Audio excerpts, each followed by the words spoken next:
Добро вечер и благослов Божи се разбира до сите слушатели кои што ќе не слушаат ова вечер. Почитувани слушатели, ја би сакал да ве поздравам оваа вечер и да ви посакам мир Божи и благослов и се разбира водство Божјо. Навистина мене ми е мило и драго што можеме да имаме уште една емисија посветена се разбира на Бог, посветена на неговата слава. Библијата зборува дека само Бог е достоен да прими чест и слава. Читајќи го Откровението, читајќи го целото свето писмо, ние можеме да забележиме дека се она што го обкружува бел престол, всушност тоа е Божјиот престол. Кога ќе видите дека таму има опишани 4 животни и 24 старци. Паѓаат и му се поклонуваат на оној кој седи на престолот и велат дека само тој е достоен да прими чест и слава. Ова емисија нека биде, како што кажав, во чест на нашиот Господ и Спасител Исус Христос. Почитувани слушатели, јас сакам навистина од се срце да ви посакам убава и благословена вечер и верувам дека имаме едно убаво и благословено време заедно слушајќи го Словото на нашиот Господ и Спасител. Истовремено, ние додека го слушаме се храниме и растиме во нашата вера. А другите пак можат подлабоко да го запознаат Бог и да го запознаат, се разбира, неговиот совршен карактер. И да сознаат дека Бог има за нив совршен план. Бог има совршен план за секој еден од нас, без разлика какви сме. Бог не љуби. А во Библијата ни е запишано дека зашто Бог толку го возлюби светот, што го даде својот единороден син, да секој што верува во него не да погине, меѓутоа се разбира да има живот вечен. Бог те сака каков таков што си. Може би размислуваш дека не си достоен да се појавиш пред Господа, дека многу грешиш. Моето прашање, а кој е достоен? Кој е тој што не греши? Но многу е важно да го запознаеме Божиот карактер, да се запознаеме со Божите основни вистини и се разбира, преку оваа емисија ќе имаме таа можност, таа привилегија да можеме да се запознаеме со Божите основни вистини, да се запознаеме со темелот, затоа што Исус Христос е нашиот темел врз кој што ние се надоградуваме. Почитувани слушатели, јас сакам навистина оваа емисија и всушност мојата молитва во сите овие години е самата емисија да биде на благослов на вас. А потоа се разбира и да се прослави името на нашиот Господ и Спасител Исус Христос. Дали можеме сигурно да и веруваме на Библијата? Или се уште читајќи ја, се уште некако не сме сигурни во она што ни е запишено во Светото Писмо. Многу често пати кога го читаме Светото Писмо, се сопнуваме. Наоѓаме нешта кои што не ни се јасни. И сметаме дека навистина Библијата е нејасна книга. И најчесто пати ја оставаме во нашите библиотеки. Но внимавајте, во минатите емисии напоменав дека тоа е тактика, инструкција од самиот ѓавол. Волјата на ѓаволот не е да се чита Библијата. Тој не сака да се чита, тоа не е негова волја. Да се чита зборот Божи за да може да се открие Божиот совршен план за секого еден од нас. Почитувани слушатели, јас повторно сакам да се вратам на темата која што сакам се разбира да се посветиме или да ја посветиме за славата на нашиот Господ и Спасител. Дали можеме сигурно да и веруваме на Библијата или на Светото Писмо? Дали во Библијата постојат противречности? Видовме многу нешта, се запознавме со многу се разбира нешта. Потоа видовме што треба да знаеме за Библијата. Ова вечер сакам да зборуваме за авторитетот на Светото Писмо. Сакам да зборувам за Библијата, со каков авторитет располага таа. Кога ќе го проучуваме Светото Писмо, ќе го видиме Божјиот авторитет. Всушност, кога зборуваме за Божјиот авторитет, ние истовремено го откриваме и неговиот совршен, се разбира, карактер. Значи, ова вечер или нашата вечерашна тема е авторитетот на Светото Писмо, Библијата. Повеќе луѓе кои не сакаат да признаат дека целата Библија е веродостојна, се плашаат да не ги наречат старомодни и не сакаат да бидат, се разбира, исмејувани. Сепак Исус Христос однапред не предупредил, однапред ни кажал дека вистинските верници, вистинските христијани ќе бидат, се разбира, исмејувани заради својата вера.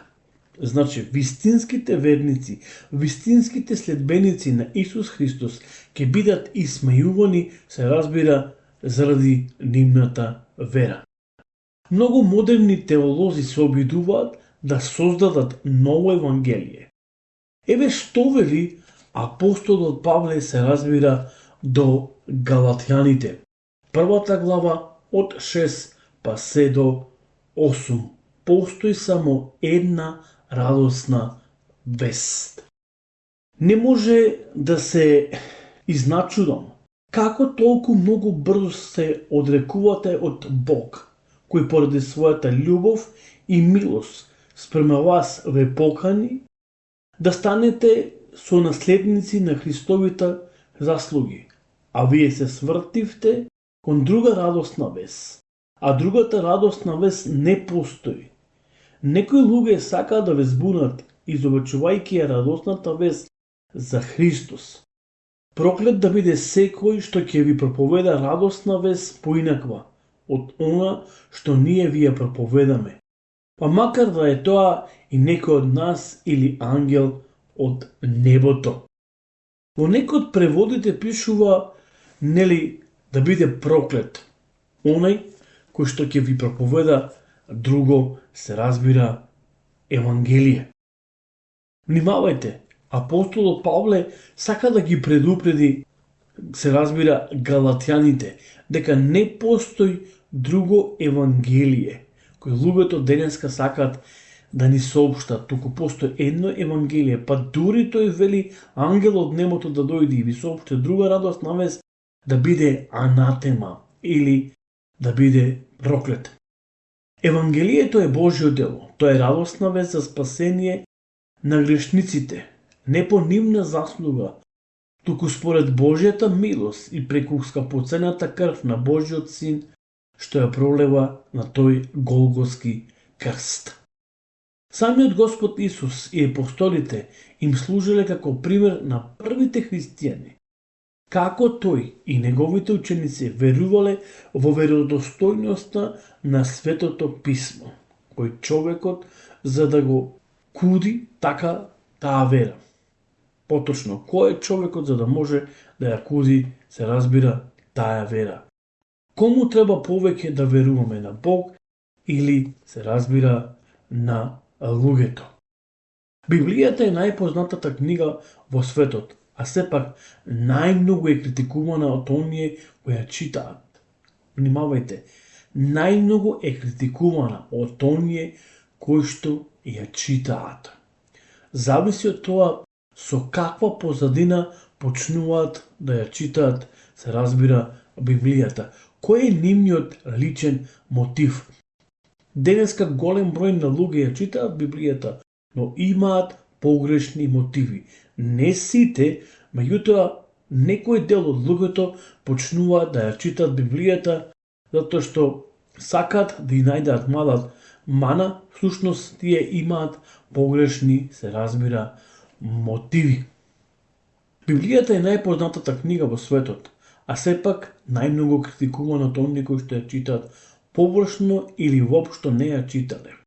Многу луѓе кои живеат во грев тврдаат дека Библијата е несовремена и неверодостојна. Бог е спремен да им докаже дека таа е негов збор, но прашањето е дали луѓето се спремни да го послушат и да се отргнат од своите гревови. Пред се, Библијата е напишана за да не го покаже патот кон Господа. Библијата е огледало на луѓето. Библијата е огледало, се разбира, на нашата душа. Луѓето ја критикуваат Библијата, но таа е напишана за да може да ги критикува, се разбира, нив. Еве ќе отвориме заедно во Евреите, послание до Евреите, 4 глава, ќе го прочитаме 12 и се разбира 13 стих. Зашто Словото Божјо е живо и действува, и е поостро од секаков меч со две острици, и навлегува до разделување на душата и духот, до зглобовите, мозокот и ги проценува мислите и намерите, се разбира, на срцето. И нема создание сокриено за него, туку се е голо откриено за очите на оној пред кого вие, ке се разбира, ке одговарате. Еве како зборува писателот, се разбира, до евреите. Да го потврдиме незиниот, се разбира, авторитет. Значи, да го потврдиме незиниот авторитет. Ке отвориме заедно во посланието, второто послание на Тимотеј 3:16. И еве што таму, се разбира, ни е запишано. Целото писмо е од Бога вдахновено, полесно за поука, за казнување, поправање, поучување во праведноста, за да биде Божјиот човек усовршен и совршен и подготвен, се разбира, за секое дело. Потоа ќе отвориме исто така во второто Петрово, значи второто Петрово ќе отвориме заедно, првата глава, ќе ги прочитаме или ќе прочитаме од 19 па се до 21 и ќе видиме што таму, се разбира, ни зборува зборот Божи. Освен тоа, ние имаме нешто уште поверено, а тоа е пророчкото слово. И добро правите што нему обрнувате внимание како на светло што свети на темно место, додека денот осамне и девицата засвети во вашите срца. Знаете го тоа дека ниедно пророштво од писмото не е собствено кажување на пророкот, зашто никогаш според човечката воља не било изречено пророштво, туку светите Божи луѓе зборувале потикнати или инспирирани, се разбира, од Духот Свети. Еве, гледаме повторно како е подкрепена Библијата, всушност како е подкрепен незиниот авторитет. Библијата има авторитет. И тука нема никакво, се разбира, сомневање, кога станува збор за незиниот авторитет. Почитувани слушатели, имајте убава и благословена вечер и верувам дека овие емисии се од голем благослов за сите вас, а се разбира и за нас, затоа што заедно го проучуваме длабоко неговиот збор Божи. Господ со вас, имајте убава и благословена вечер и пријатна ноќ. И се разбира, се слушаме до наредната емисијата Гласот на вистината. Пријатно!